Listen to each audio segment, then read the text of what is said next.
Editing section में अगली command जो हमारे पास अवेलेबल है वो है फिल। आप किसी भी तरह की सीरीज फिल कर सकते हैं एक्सेल में।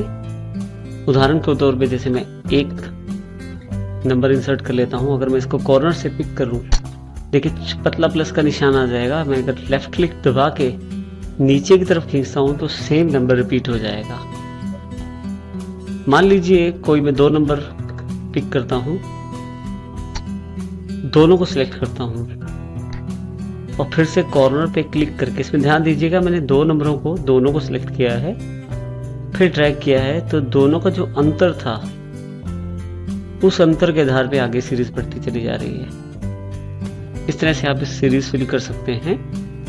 इसके अतिरिक्त आप मंडे, ट्यूसडे या जनवरी फरवरी की सीरीज भी बना सकते हैं। देखिए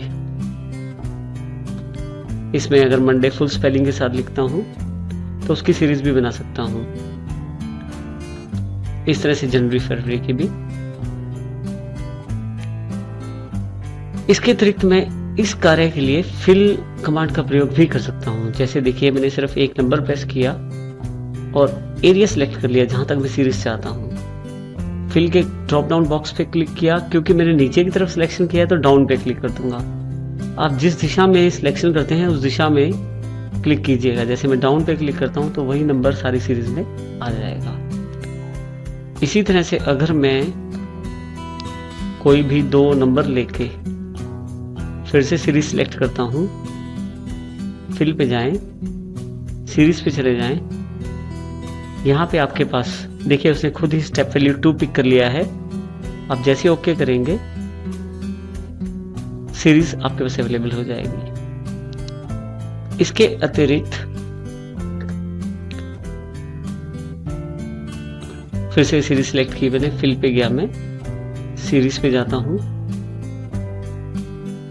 यहां मैं स्टॉप वैल्यू दे देता हूं 100 और लीनियर के बजाय ग्रोथ पे क्लिक कर देता हूं। जैसे ओके करता हूं तो देखिए ध्यान से मल्टीपल टाइम्स देखिए गुना करते हुए ये आगे बढ़ता जा रहा है, क्योंकि इसे पता है नेक्स्ट नंबर 100 आएगा तो उससे पहले ये रुक गया है। इस प्रकार से आप अपनी आवश्यकता अनुसार सीरीज बना सकते हैं। सीरीज डेट के लिए भी प्रयोग की जा सकती है। जैसे उदाहरण के लिए देखिए मैंने उदाहरण के लिए डेट लिख दी है। एरिया में सिलेक्ट कर लेता हूं जहां तक मुझे सीरीज चाहिए। ध्यान दें इसमें 10वां महीना है, 20 तारीख है और 2011 साल है। फिल पे जाके जैसे मैं सीरीज पे जाता हूं, मेरे पास ऑप्शन है डेट के साथ ऑप्शन है डे, वीक डे, मंथ या ईयर। आप किसको बढ़ाना चाहते हैं? मान लीजिए आप डे को बढ़ाना चाहते हैं, ओके कर दीजिए। तो देखिए डे वाला यानी कि डेट वाला सीरीज बढ़ गया है, 20 की जगह 21, 21 की जगह 22 सीरीज हो गया है। इसी तरह से मैं सेम डेट रिपीट करता हूं यहां पे और फिर से सिलेक्शन कर लेता हूं। अब की बार जब मैं फिल पे सीरीज पे जाता हूं तो वीक डे सिर्फ लेता हूं। जैसे ओके करता हूं देखिए 20-21 के बाद 22-23 डेट अवेलेबल नहीं हो पाई, क्योंकि उसमें शनिवार और इतवार है। तो वीक डेज ये लास्ट वीकेंड डेज हैं वो कैलकुलेट नहीं कर रहा, सिर्फ वीक डेज आपको दिखा रहा है। बिल्कुल ऐसे ही 24, 25, 26, 27, 28, 29 और 30 फिर इसने नहीं दिखाया। तो इस तरह से आप अपनी सीरीज का प्रयोग कर सकते हैं इसमें। नेक्स्ट पार्ट में देखिए मैंने कुछ नंबर और कुछ डेटा मैंने लेके उसको कलर रेड कर दिया है और उसका साइज 16 यानी कि 16 कर दिया है, थोड़ा साइज उसका बढ़ा दिया है। मैं क्लियर ऑप्शन के द्वारा इसको नॉर्मल टेक्स्ट में बदल सकता हूं और इसकी फॉर्मेटिंग भी चेंज कर सकता हूं। मेरे पास काफी सारे ऑप्शन है क्लियर में। जैसे सबसे पहले ऑप्शन है क्लियर फॉर्मेट्स। अगर मैं इसका प्रयोग करता हूं तो रंग उड़ जाएगा अक्षरों का और उसका साइज भी नॉर्मल हो जाएगा। देखिए तो अगर आप किसी अक्षर से उसकी फॉर्मेटिंग हटाना चाहते हैं तो क्लियर फॉर्मेटिंग का प्रयोग कीजिए। क्लियर कंटेंट, अगर आप चाहते हैं जो टेक्स्ट लिखा है उसे हटाना है तो क्लियर कंटेंट पे क्लिक कर दीजिए, कंटेंट चला जाएगा। इसी तरह से अगर आप चाहते हैं कि फॉर्मेटिंग और कंटेंट सब कुछ चला जाए तो क्लियर ऑल कर दीजिए। ठीक है, इस प्रकार से आप क्लियर का प्रयोग कर सकते हैं। इसके अतिरिक्त आप कमेंट्स और हाइपरलिंक्स को भी यहीं से क्लियर कर सकते हैं। नेक्स्ट सेक्शन जो हमारे पास अवेलेबल है वो है सॉर्ट एंड फिल्टर के रूप में।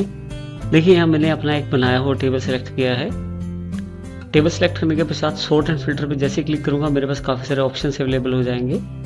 सबसे पहला ऑप्शन है sort A to Z ascending order में। जैसे मैं इस पर क्लिक करता हूँ, अब ध्यान दीजिएगा फर्स्ट जो मेरा कॉलम था उसमें नाम जो है वो ऑर्डर में अवेलेबल हो गए हैं। इसी तरह से मैं सॉर्ट Z to A करता हूँ तो रिवर्स ऑर्डर, यानी कि Z से A वाली साइड से नाम आपके सॉर्ट हो गए हैं, जिसे हम डिसेंडिंग ऑर्डर भी कहते हैं। आप चाहें तो किसी अन्य कॉलम को भी सॉर्ट कर सकते हैं। उसके लिए आप कस्टम सॉर्ट पे चले जाएं, किस कॉलम को सॉर्ट करना है उस पर क्लिक करें। जैसे मैं चाहता हूं मैथमेटिक्स के नंबर के अनुसार सॉर्ट करना, और ये बता दीजिए कि सॉर्ट किस प्रकार से करना है, किस ऑर्डर में करना है। मैं स्मॉलेस्ट टू लार्जेस्ट ले लेता हूं और इसे ओके कर देता हूं। देखिए अब मैथमेटिक्स के अनुसार सब चीज़ें सॉर्ट हो गई हैं। उसी के अनुसार यहाँ नाम भी बदल जाता है, उसी के अनुसार बाकी सीरीज भी इसकी बदल जाती है। इस प्रकार से सॉर्ट एंड फिल्टर का प्रयोग कर सकते हैं। इसके अतिरिक्त फिल्टर का प्रयोग करने के लिए हमारे पास सबसे पहले मैं सिलेक्ट कर लेता हूँ अपने टेबल को, सॉर्ट एंड फिल्टर पे क्लिक करूंगा। फिल्टर पे जैसे मैं क्लिक करूंगा मेरे पास कुछ ड्रॉप डाउन बॉक्सेस अवेलेबल हो जाएंगे एक्सेल में। जैसे मैं इस पे क्लिक करूंगा देखिए यहाँ पे काफ़ी सारे ऑप्शंस अवेलेबल हैं सॉर्टिंग के लिए भी और इसके अलावा सिलेक्शन के लिए भी। मैं यहाँ से जिस स्टूडेंट का डेटा नहीं चाहता उसको हटा सकता हूँ और जो चाहता हूँ उसे क्लिक करके ओके करके रख सकता हूँ। देखिए मेरे पास केवल वो रोल नंबर रह गया या वो नाम रह गया जो मैंने सिलेक्ट किया था। दोबारा क्लिक करके आप सिलेक्ट ऑल करके सारे वापस ला सकते हैं। इसी तरह से कोई पर्टिकुलर डेटा, जैसे मैं चाहता हूँ साइंस में किस किस के 25 नंबर हैं ये देखना, तो केवल 25 पे क्लिक करके मैं ओके कर दूंगा तो 25 वाला डेटा मेरे पास अवेलेबल हो जाएगा। जैसे यहाँ सिलेक्ट ऑल करूंगा तो सिलेक्ट ऑल वाला डेटा अवेलेबल हो जाएगा। इस प्रकार से मैं फिल्टर का प्रयोग कर सकता हूँ। फिल्टर हटाने के लिए आपको वहीं दोबारा फिल्टर पे क्लिक करना पड़ेगा, आपका फिल्टर हट जाएगा वहां से। नेक्स्ट ऑप्शन जो हमारे पास अवेलेबल है वो है फाइंड और सिलेक्ट के रूप में। देखिए हमारे पास यहाँ काफी सारे नाम दिए गए हैं। मैं चाहता हूँ रवि नाम को ढूंढना। सबसे पहले सेल पे मैंने सिलेक्ट किया, यहाँ से फाइंड और सिलेक्ट पे जाके जैसे ही फाइंड पे क्लिक करता हूँ एक बॉक्स अवेलेबल हो जाएगा जो मेरे से पूछेगा फाइंड वर्ड, किसको ढूंढना है।